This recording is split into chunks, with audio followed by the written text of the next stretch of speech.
Hey, what's going on, everyone? Moose here, and today I was getting ready to take the side-by-side out, and I got a phone call from um, one of my, I would say, better subscribers. Been around for a while. We've actually talked on the phone a few times, um, and a really good dude.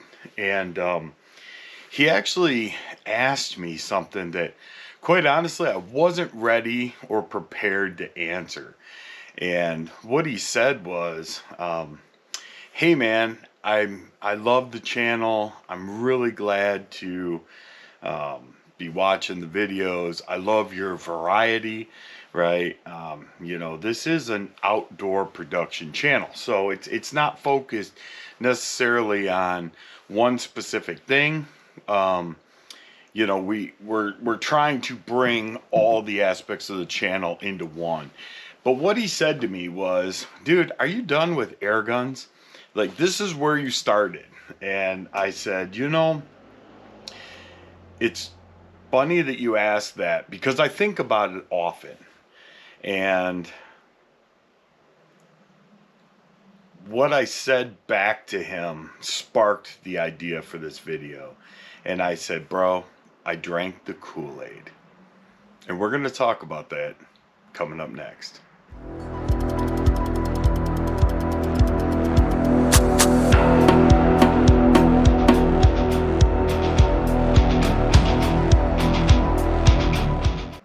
All right, so drank the Kool-Aid, right? This is going to be a very controversial video, I'm certain. There's going to be people that see this video and they're gonna hate on it. They're going to probably, maybe even unsubscribe. But I want to be very clear about one thing. I love air guns. I still love air guns. However, what do I mean when I say, dude, I drank the Kool-Aid? I drank the Kool-Aid in air guns when I first got into air guns. I was told a few things that maybe there's a little truth to it, but in reality, there's not. The number one thing that I was told, or had heard or seen in groups, forums, whatever, was that it's cheaper to shoot an air gun. While, yes, it can be cheaper, to achieve the same accuracy as, let's say, a center fire or a rim fire, it in fact really isn't. It can be, and there's a lot of variables, but this is just what I learned through my air gunning experience. Now, just to be 100% transparent, the shop that I used to buy all my stuff from, I bought over $30,000 worth of air guns and accessories. How do I know that? Because I had access to my receipts. And that's not a bad thing. I'm not knocking the shop. I'm not knocking the amount of money that I spent. But what I found was that I was always constantly chasing the latest, the greatest, this, I don't know. I never saw the end game, right? Like I never saw as a projection the end game. I started out like everybody else and, bought some very, very budget friendly air guns that I still love. And then it was like, well, this new air gun came out and it's like, well, I got to have one of those. And sooner or later, I went from that $100 to $500 per air gun thing to $500 to $1,000 to $1,000 to $1,500 to $1,500 to $2,000 to $2,000 to almost $3,000. And it, like I said, it was just this progressively more and more and more and more and more. And it just never seemed to end. And while, like I said, it's not that I regret any of the purchases or, any of the time that I spent with those. But that was just the beginning. That was just the cost of the air gun itself. And then it became the scope thing, right? Now it's an optic, right? And it's, it's more money. You want better quality, and I did the same thing. I went from $100 to $300 to $300 to $800 to $800 to $1,000 or $1,200. And before long, we're talking $2,000 optics. So we're talking about a $2,000 optic on a $2,000 plus air gun. And we haven't even got into the rest of the accessories. So what I found was I just kept, once again, I just kept chasing and chasing and chasing. And before long, I had a couple of air guns that as complete packages were probably close to $6,000. By the time you buy the different rails and the magazines and stuff. And now at this point, we haven't even talked about air tanks and a compressor to fill said air tank. So it just became this, and now you can see where this $30,000 plus bill really wrapped up into this chase. Now, what's the next part? And we're going to talk about firearms as well. But so now we have to go out and get a compressor. You're talking for a good compressor that can fill an air tank. You're talking north of $1,000. It's not that some of the other ones can't, and I'm not arguing that. Please just know that I'm trying to be as honest and transparent as I can. But you're talking north of $1,000. And then you've got an air tank that's $400 to $700 with the valving and the hoses and just everything else involved. So now to have one air gun that is capable of whatever you think or whatever your goal is, with the gun, the optic, the accessories, the magazines, the air tank, the compressor, and then buying pellets, you could easily for a top tier air gun be into a package for $8,000 to $10,000 easy. And and I'm not saying you can't do it for less, so please stop with the you're a freaking moron. No, that's not true. I'm just being honest about how it can get out of control. And let me tell you, I am the epitome of getting out of control when it comes to hobbies that I like. So, at one point or another, I started thinking and I've taken some incredibly long shots. There are guys out there that have done incredible shots. If you want to see somebody do some incredible shooting, a couple of, different stuff is, 68 Whiskey, Up North Air Gunner, and obviously the King, Rick Rem, with his channel.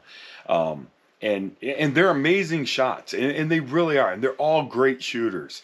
I live in northern Michigan, so I'm particular to Up North Air Gunner just because, hey, we're both Michigan guys, but it's nonetheless, they're amazing shots, and they really truly are good at what they do, and it does show the accuracy of what these air guns can do. But when I step back and I compare apples and oranges, and I say, my Tika T1X or my Bagheera B14R in a 22 caliber rimfire, I can look at the amount of money that I have into that, and even my Bagheera B14R that's in an Oryx chassis that's got a top tier glass on it, or well, it did. I've actually moved it back to an Arkin because I've really I don't know. I'm a little partial to Arkin, I suppose. Zero Tech's another one that I used to have a Zero Tech on there. But I've had some very nice optics on that. And I think about, the package of that, and I say, let's just say we paid full price for everything that's on that, with the Timney trigger, the Oryx chassis, the P14R, the tuner on the end of the barrel, and then the optic. I'm in around $2,500. So when you think about $2,500 into a good rimfire, and then how much ammo can you buy for $5,000-6,000? It's tremendous. So did I drink the Kool-Aid? Yeah, probably a little bit. I went out and chased. I mean, you guys have seen my airgun reviews. I have been fortunate enough with the help of Tom over at High Pressure Pneumatics to, excuse me, to be able to test a lot of these guns and review them and tell you guys my thoughts on them. So it just became this, how much money do I really want to spend to be able to achieve the same or better? And in hindsight, looking back and knowing the accuracy of my Tika and my Bugara, and now we're comparing 22s to air guns. I feel that once you find the ammo, whether it's an air gun or a rimfire, that your gun prefers, and the speeds and everything else, to me, it's just much more budget friendly to be able to shoot 22 rimfire. I don't have to worry about an air tank running out of air, or a compressor that could potentially break down. Now I've got to buy another one. I've got a gun that's a gun that's a gun that's a gun that's a gun, and it just takes, excuse me, ammo. So, I've had, I mean, you guys know, I mean, some of you guys have been part of my garage sales where, I've gotten rid of a lot of these air guns. And to be quite frank, I don't even own a top tier air gun any longer. It's not that I don't wish that I still did, but in hindsight, thinking about it, I really enjoy centerfire and rimfire. You guys know I've got a new series out on my Ruger American 308 that we have completely decked out with Outlier and Arkin, right? So I'm running an Outlier chassis. I'm running an Outlier barrel on it. It's a big, huge, thick bull barrel, the Accutech bipod, and a Arkin optic on it. And don't worry, videos are coming. It's just been a crazy spring. I'm just waiting for it to be comfortable for me to go out and film some footage without A, being cold, B, being soaking wet from laying on super soaked ground. And, we just got done with a couple of major holidays where I shoot, there's going to be a lot of people, and, I don't want to, I don't know. I prefer to shoot when it's quiet. So, so do I have anything bad to say about air guns? No. Are they accurate? Yes. Are they incredibly well built? For the most part, but let's also dive into one other reason that I kind of merged a little bit more towards rimfire and centerfire other than air guns, and that is the amount of tuning and repairs that need to be done. I can tell you that I was a air tech for High Pressure Pneumatics, and the amount of air guns that came back that needed fixing, or the amount of air guns that were shipped to them that needed fixing before they could be released, was staggering. I personally have yet to buy a firearm that I had a problem with. I mean, the Bagara, yeah, I would say is like the biggest one is just because the magazines and the chassis are so finicky. However, um, I've never had one like break to a point where I actually had to take it to a gunsmith and say, fix my gun. Air guns, on the other hand, just require constant maintenance. The tunes, tuning can change simply by weather conditions. And while I understand that so can 22s, when it comes to powder and everything else, the consistency that I found with air guns, I just felt like I was always working on them. It was a perpetual tuning and maintenance and replacing O-rings if need be, dealing with one issue, whether it's an air leak or just inconsistencies, just became more than I really wanted to do. It became a full-time job to shoot a part-time gun. And I just, I had to stop and think about it. Like, do I enjoy them? Yes. Once again, this is not a knock on air guns. I am not here to convince you not to buy an air gun. I just simply wanted to answer the question for the guy who called me, and you know who you are, and kind of tell you where my mind is when it comes to that kind of stuff. So, once again, I love air guns. I really, truly do. There's a lot of really great shops out there that do amazing jobs. You've got Utah Air Guns, you've got High Pressure Pneumatics. Both those shops are gonna, if you request it, will tune the gun, sight in a gun with a scope on it, and get that gun performing perfectly for you. And once again, great shops and great people, and I really enjoyed all the time that I spent with air guns. I've just decided that rim fires and center fires are a little more practical for what I want to do. I'm shooting very, very long distances now. For me, life begins at 400 yards.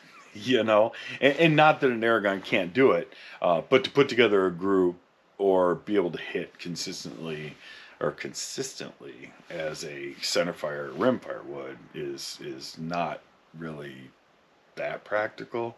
It can be done. Once again, I'm not trying to debate with people whether or not air guns are any good. I'm just simply saying that, like you take my Ruger American 308 that's got all that outlier stuff on there, and MSRP, I've probably got less than $1,200 into I would venture to say sniper quality center fire.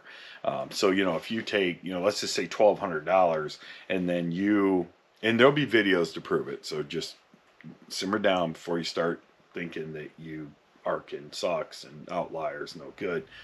I'll prove it to you. And actually, there's a really great video out on Texas Plinking, where he does the 1,000-yard challenge, where a guy came out with basically the same gun as what I built, all Arkin, all outlier, and he did very well at 1,000 yards. Arkin optic, outlier stuff. So, but you take that and then you think about like reloading and getting into that, for another, let's say, $1,000, you can be set up to reload that 308. So it's very budget friendly for under $3,000. I mean, you could shoot for quite a long time. Things are not as hard to find as they once were. There's lots of options out there and things like that. It's just like pellets. You can source pellets. It's just like, I would say, if anything, rimfire ammo can be a little scarce at times. Not always. There's a lot of really great companies out there that sell great 22 ammo. But, my goal, though, because this is another thing he asked, is, where you see yourself going. What are you trying to accomplish? Honestly, You know, we got the side-by-side to be able to take my son out. And I want to be able to teach him the things that I learned back when I was like, you know, his age and as a Boy Scout, um, you know, before Boy Scouts got corrupted, and turned into a massive shit show. But either way, I want to be able to take him out and have him enjoy the outdoor life like I did when I was young. We live in a great area to do that. The side-by-side's a perfect apparatus to get us there. And, you know, we are going to incorporate shooting into this. We're going to incorporate hunting into this. We're going to incorporate fishing into this. You know, these are all the things that turn a boy into a man. Being able to do this and survive and you know, provide for your family if that's what you choose to do, which we do. You know, we enjoy, you know, farm fresh stuff. We enjoy hunting for our meat, and you know, so it is what it is. But hopefully that gave you guys a little bit of insight, you know, on, you know, hey man, are you going to do air gun stuff? Yeah, you know, I want to do more. I've actually thought about maybe, you know, getting back into the air gunning. If I did, I don't know, you know, because that was the other question. He's like, Moose, if you could buy one gun, what would you buy? You know, I don't know. You know, there's pros and cons to every brand out there. There really is, and I have an idea of an air gun that I want to check out, and I want to potentially shoot, maybe even in some competition. But I don't know. We'll see where it goes. But if you are an airgun company and you're interested in having any reviews done, by all means, reach out. Let me know. I've got firearm companies that already send me stuff quite frequently. So, but if you are an airgun company and you know, or a shop, and you'd like to have some reviews done of your stuff, by all means, shoot me an email. You can find it right here in my profile. But yeah. Yeah, hopefully that answered some questions. So I appreciate the question. I really do, because I hadn't thought about it in quite a while. But at the end of the day, you know, it's all about being outdoors and enjoying it. Whether you shoot air guns or rim fires, or whether you shoot bows and arrows, or whether you don't shoot anything at all and you just enjoy the outdoors, this channel might be the one for you. So with that being said, don't forget to hit that subscribe button. Give this video a thumbs up. You know, I personally, the majority of my views are not subscribed viewers. So, you know, do me a favor if you would. Give this video a thumbs up. It only takes half a second for you to think about it and hit that thumbs up video, or thumbs up to the video, and then you know, hit that subscribe button. I won't spam you. You'll just see my videos when they come out. So with that being said, have a great weekend, or what's maybe left of the weekend, and we'll see y'all next time. Till then, God bless each and every one of you. Bye bye.